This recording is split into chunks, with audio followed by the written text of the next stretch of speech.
সাল্লাম আইয়ুব আলাইহিস সালামের তাসাউফের ভিতরে সবুর ছিলেন, বলেন সুবহানাল্লাহ। আসলেন না নাই? এত বছর কষ্ট করে হেরাও আল্লাহ ভুলছে নাকি? কোনছে বলছে আইয়ুব আলাইহিস সালামকে দিনের ভিতরে ডাকছেন, আল্লাহ আইয়ুব তুমি কেমন আছো? যখন বেমার শেষ হয়ে গেল আর আইয়ুব আলাইহিস সালামকে জিজ্ঞাসা করেন আমার আল্লাহ। হযরত আইয়ুব আলাইহিস সালাম বলছেন, আল্লাহ আমি যে সময় মুসিবতে ছিলাম, আমি বেমার অবস্থায় ছিলাম, ওই সময় যখন বলছেন আইয়ুব তুমি কেমন আছো, একবার যখন আপনি বলছেন সারাদিন দুঃখ কষ্ট আমার সমস্ত বরদাস্ত হয়ে গেছে। এখন যখন এই সময় যখন আমি ভালো হয়ে গেলাম, আমার বেমার শেষ হয়ে গেল, আপনি যখন আমার জিজ্ঞাসা করেন না, আল্লাহ গো আমার ভালো লাগে না। মুমিনের সিফত হয় না যত আল্লাহ আল্লাহ বলবেন, যত আল্লাহ আল্লাহ বলবেন, জিহ্বাটা যখন চালু হয়ে যাবে আপনি হইলেন জাকির, আর জাকিরের জন্যে আল্লাহ জান্নাত রাখছেন, বলেন না সুবহানাল্লাহ। আল্লাহ রাব্বুল আলামিন কোরআনের ভিতরে বলেন ওয়াস-সাদিকিন, মুমিন যারা হবে জান্নাতি সিফতের ভিতরে, দুনিয়ার ভিতরে এই সিফত তার ভিতরে হইতে হবে। ওয়াস-সাদিকিন, সত্যবাদী হইতে হবে। যে জায়গায় সত্য সত্য সবসময় সত্য বলতে হবে, এটা হইল জান্নাতি সিফত। আর এই সিফত আমাদের ভিতরে আছে কিনা এটা তালাশ করতে হবে।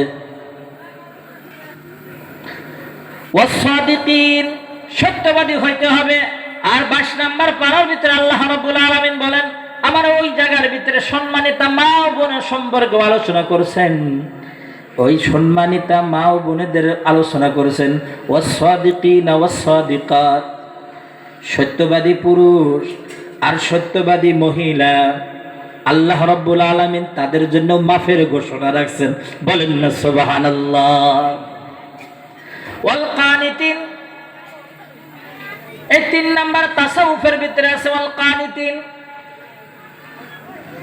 আল্লাহর যত আহকাম আছে, যেগুলা আল্লাহ রাব্বুল আলামিন আদেশ করছেন, যেগুলা নিষেধ করছেন তার থেকে বিরত থাকা, যেগুলা আদেশ করলেন সেগুলা মানা, আর যার থেকে বিরত থাকার কথা আলোচনা করছেন তার থেকে বিরত থাকা, এটা হলো ওয়াল কানিতিন।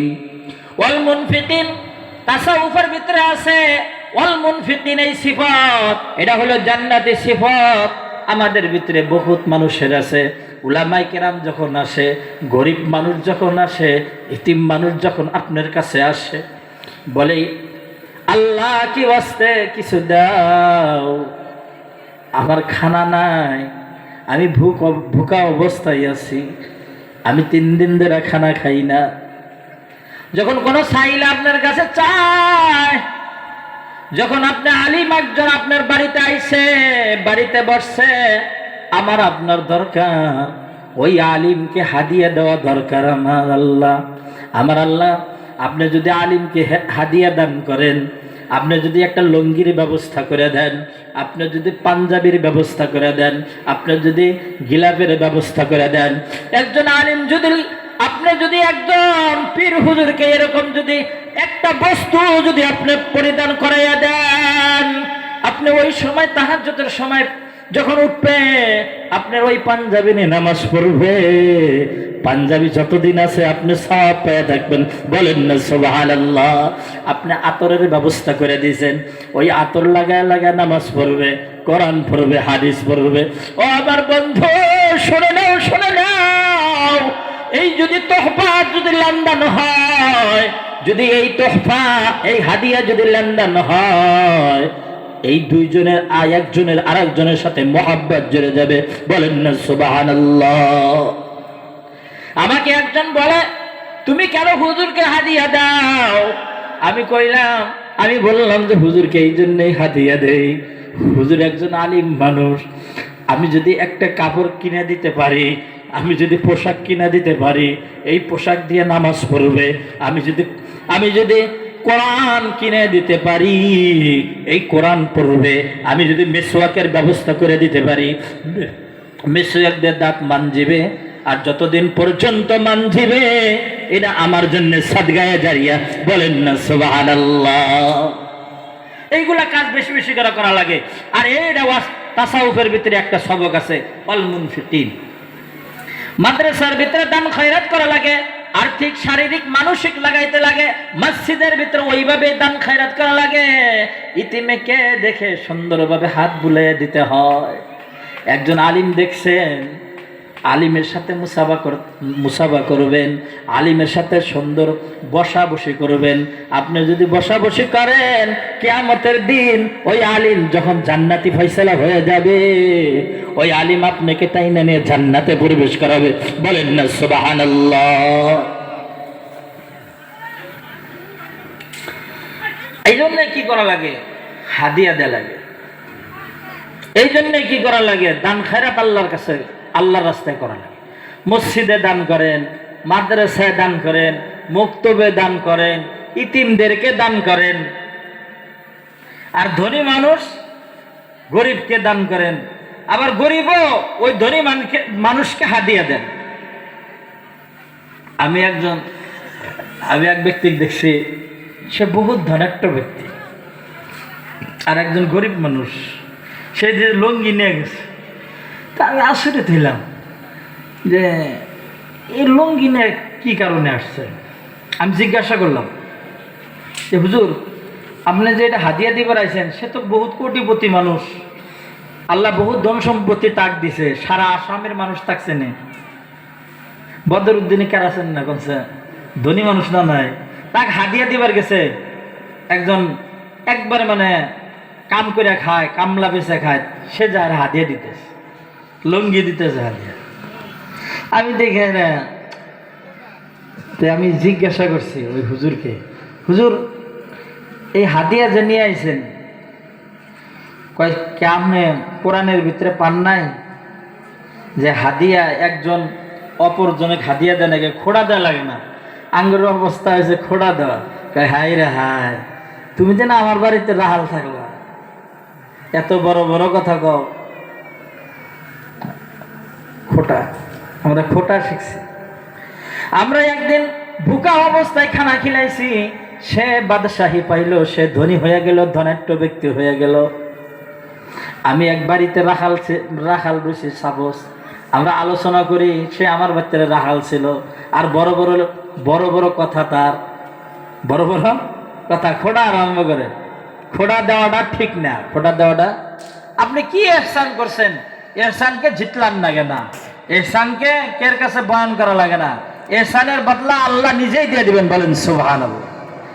আমি একদিন হুজুরে না মোবাইলে রিচার্জ করে দিছি। মোবাইল হুজুর কয় কি, কয় আমার তো মোবাইলে রিচার্জ নাই, তাহলে রিচার্জের ব্যবস্থা করে দেবো স্যার। হ্যাঁ হুজুর করে দিতেছি। রিচার্জ যখন পয়সা যখন হুজুরের মোবাইলে প্রবেশ করছে, তখন হুজুর কইতেছে, দোয়া দিতেছে কি জানেন? জাযাকাল্লাহু আহসানা জাযা। আমি হুজুর এটা কি কইলে? জাযাকাল্লাহু আহসানা জাযা। কয় আমাক যেভাবে তুমি শান্তি করলা দুনিয়ার ভিতরে, যেভাবে আমাক শান্তি করলা, আমাক খানা খিলাইলা, তার ঠিক আছে তোমাকে জান্নাতে ভালো খানা খিলার সুবহানাল্লাহ, খানার ব্যবস্থা আমার আল্লাহ করে দেয়। এই দোয়া করে দিল, কারণ তাহলে তো ভালোই হুজুর। এই জন্যে ইতিম মানুষের সাথে দেখা হলে ইতিমের সাথে আলোচনা করবেন, গরিব মানুষের সাথে বসবেন, গরিব মানুষের সাথে আলোচনা করবেন। এগুলো নবীর আদর্শ ছিল, এগুলো নবীর সিফত ছিল মহতরম। আর আমরা কি করি? গরিব মানুষ হলে, গরিব মানুষ যদি দরজার সামনে যায়, অমুক ভাই আছেন গ, এই আইসে পয়সা করবেন নাকি বেজাল, কি খায় বেজাল, এই বেজাল দূর করে দাও স্যার, খানা খাবার বেশি। ইতিম মানুষ যদি খানার সময় যাব খাড়া থাকে, ভাত দিবেন, হি দাও, ওই বাইরে দাও। আল্লাহ রাসূল সাল্লাল্লাহু আলাইহি ওয়াসাল্লাম বলেন, যদি ইতিমের সাথে, ইতিমের মাথার উপরে যদি হাত বুলাইয়া দিতে পারেন, ও আল্লাহর বান্দা বান্দি শুনে নাও, হাতটা যদি মাথার উপরে ভুলাইয়া দিতে পারো, এই চুল যত মাথার উপরে আছে এই সমস্ত নেকি তোমাকে দেওয়া হবে। বলেন না সুবহানাল্লাহ। ইতিমের সাথে খানা খাবেন, মেহমানের সাথে খানা খাবেন, যদি খানা খান ওই খানার হিসাব হবে না। বলেন না সুবহানাল্লাহ। আর আমরা যদি মেহমান কত কত মেয়ে মানুষ নাক চটকা হয়, কি করে সময় এলো এটা কি ঝামেলা নিয়ে আসে গো। হ্যাঁ, একটু সুস্থ হলে ভাত খামু, খানা খামু, দেখো সে 3 জন মানুষের ভাত বানান নাকি। হ্যাঁ, নাক চটকায় কত মেয়ে মানুষ আছে, কত আমার সম্মানিত মা বোনেরা আছে নাক চটকায়। আবার কিছু মেয়ে মানুষ আছে, আমাদের মা বোন আছে, মেহমান দেখলে খুশি হয়ে যায়। হ্যাঁ, খানা যদি আপনার বাড়িতে কোনো মানুষ যদি খানা খায়, তাহলে আল্লাহ তকদিরে রেখে দিয়েছে, আর রিজিক আপনার বাড়িতে আল্লাহ জমা করে দিয়েছে। বলেন সুবহানাল্লাহ। বিলাই যে আহে, বিলাই আপনারা দেখেন না, বিলাই বিলাই 3টা 4টা করে আহে, আপনি খানা খাবেন, খানা খাওয়ার সময় আহে, আসে না? নাই, বিলাই আইসে। তাহলে আইসে এই জন্যে যে রিজিক আপনার বাড়িতে আমার আল্লাহ দিয়ে দিয়েছেন। বলেন সুবহানাল্লাহ। কইছে যে জমিনওয়ালা যদি জমিনের সমস্ত বস্তুর উপরে যদি কোনো বান্দা বান্দি রহম করে, আসমানওয়ালা তার উপর রহম করে। বলেন সুবহানাল্লাহ। তাহলে আমরা তো এটাই চাই, চাই না? এই গজলে কইছে না, গজলের ভিতরে আছে, এ জীবনে না করিলাম বন্দেগি, এ জীবনে না করিলাম বন্দেগি, গুনাহ করে কাটাইলাম জিন্দেগি, তওবা করে আবার তওবা ভাঙ্গিলাম, তওবা করে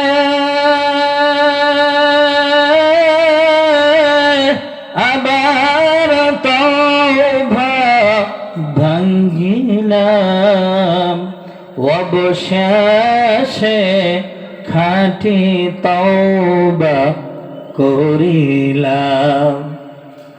আঙ্গুর তো এইগুলাই হয়েছে, সারাটা জীবন গুনার ভিতরে, সারাটা জীবন গুনার ভিতরে।